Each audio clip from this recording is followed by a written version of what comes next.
Welcome to Tennis Spin, where we put our spin on your tennis. Guys, I've been looking for this racket from my past for probably 2 years now. And it just happened to just walk in. I couldn't believe it. I couldn't believe it. I'll explain. Stay tuned.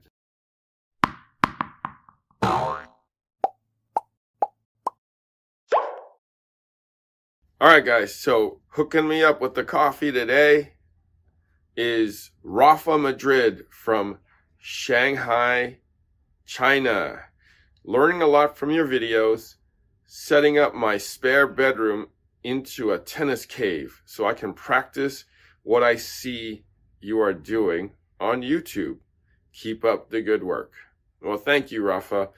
I know you guys were on lockdown. Your buddy asked me to give you a shout out. Hope you guys are back on the court. All right. So take care of yourselves and, hope you get to play again. All right. So if you want to be my coffee sponsor of the day, network is buymeacoffee.com/tennis spin.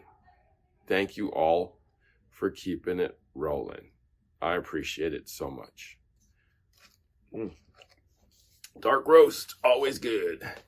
All right, so I've been looking for this Prince racket for a couple years now, and it's been actually hard to find. I couldn't believe it when I was, in search of.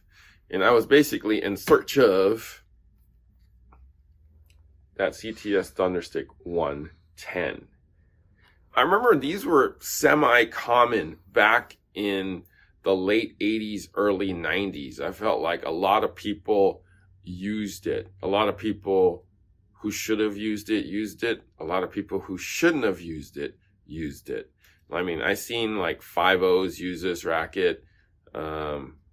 Pretty good players were using this racket.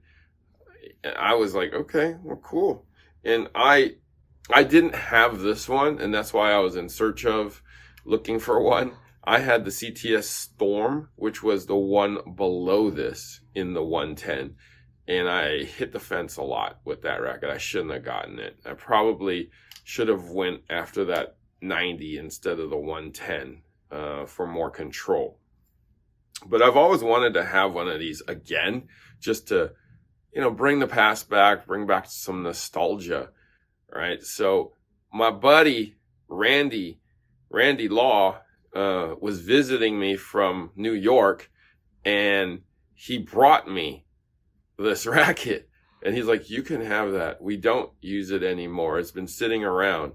And I'm like, oh, damn. And it's clean, guys. It's actually really clean. I was looking at the head guard and the sides. I'm not sure if there was lead on the sides, but it looks like there's some, either missing paint or some paint chipped off on the sides. But, it looks like it was semi-played with recently, could be, because that's a Babolat overgrip on it, and that looks pretty clean and not disintegrating. It is a 4 5/8. The weird thing is it doesn't feel like a 5/8. It feels more like a modern day half, even with the overgrip on it. There was even this attached to it, because I guess he wanted me to read, which I don't really like to do. Okay, let's see what it says here. It's CTS Thunderstick by Prince. Year introduced was 1988. Wow. High school.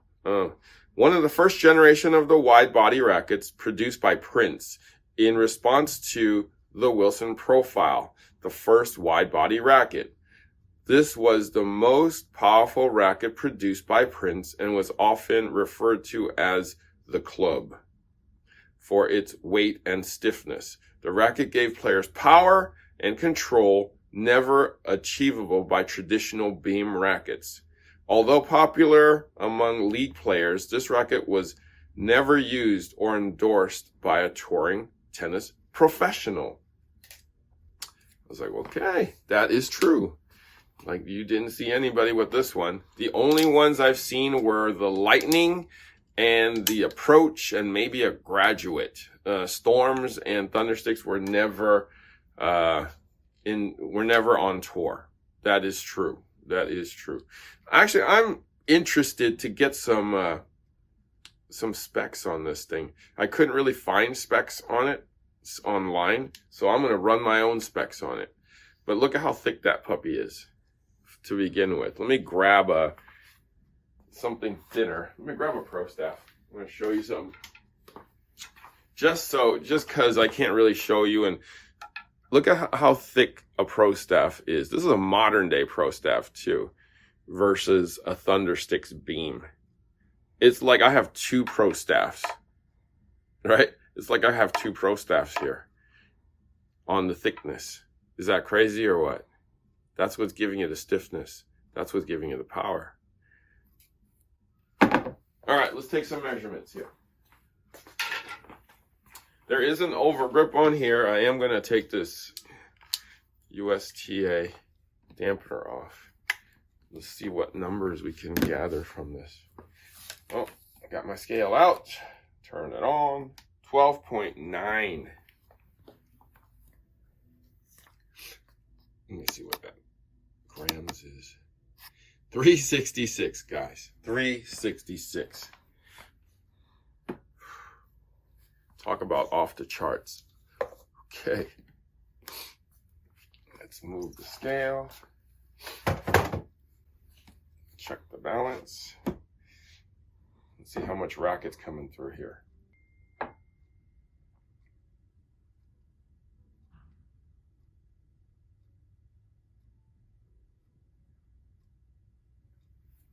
$330.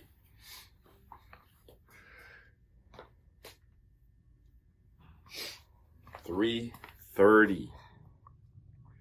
Let's go hit the swing weight. Let's check out the swing weight.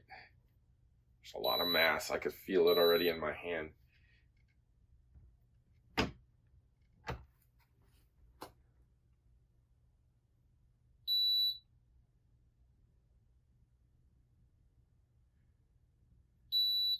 $383. Oh my gosh.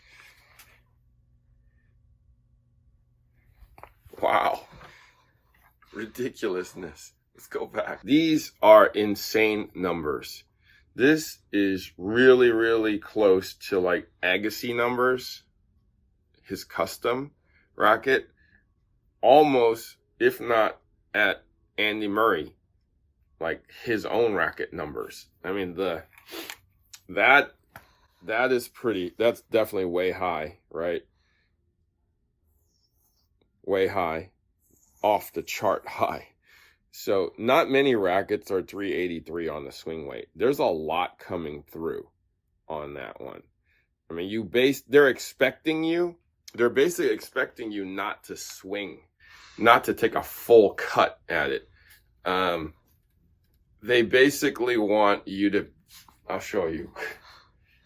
Like, they want you to go here and push it through, okay? So they want you to just do this.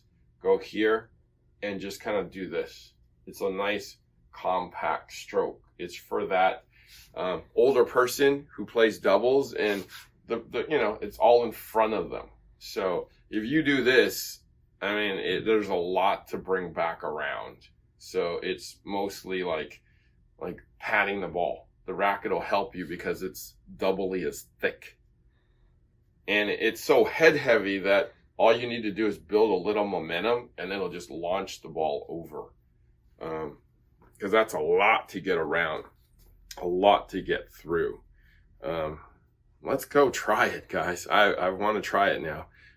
I'll see you on the court.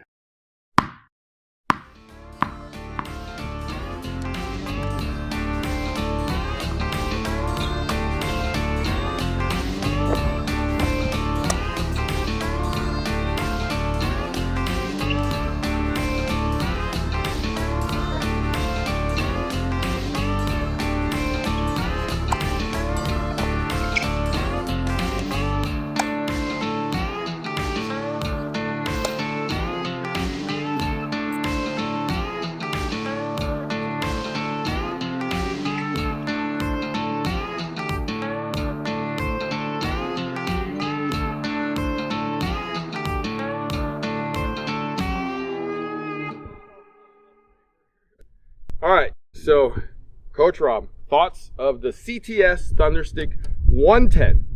You know, Harry, it was interesting to feel something this stiff. Kind of reminded me back in the high school days when you'd swing really hard with a stiff racket that was meant for somebody who was older than you, and you could hit it really far and usually didn't go in the court. It didn't always hit the fence. Sometimes it just went past the fence. But it was fun to hit with it again. You just could swing easy and the ball would just fly off the racket and got nice depth, and just kind of had to get used to holding something so big and so weak. I don't know what the weight is, but I mean, when you got it started, it took off. Oh yeah. So back in these days of rackets, I mean, you could feel this puppy, all the weight's out here.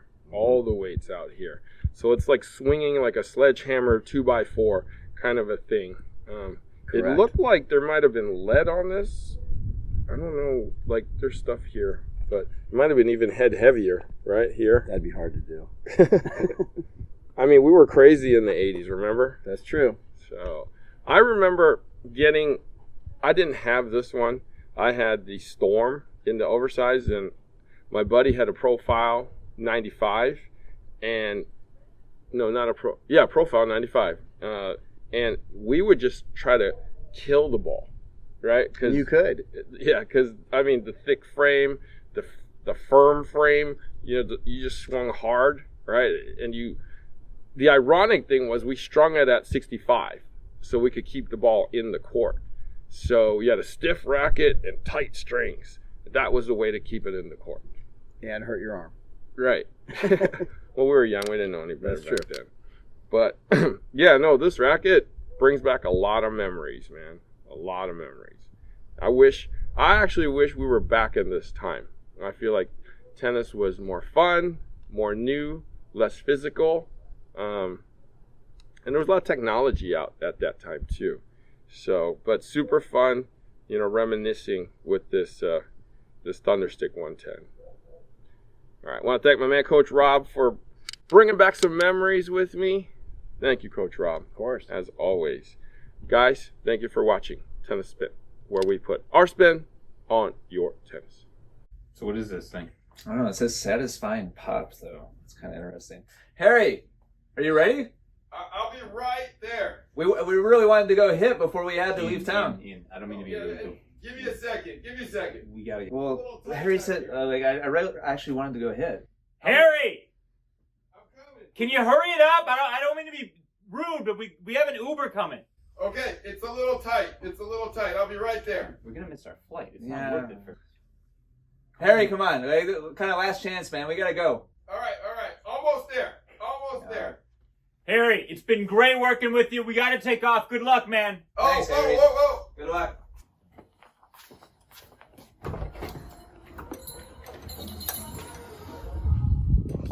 Guys, I'm ready. Guys, I'm ready. Guys, I'm stuck. Ian, Joel, anybody? Guys, I'm stuck. Leonard, are you here?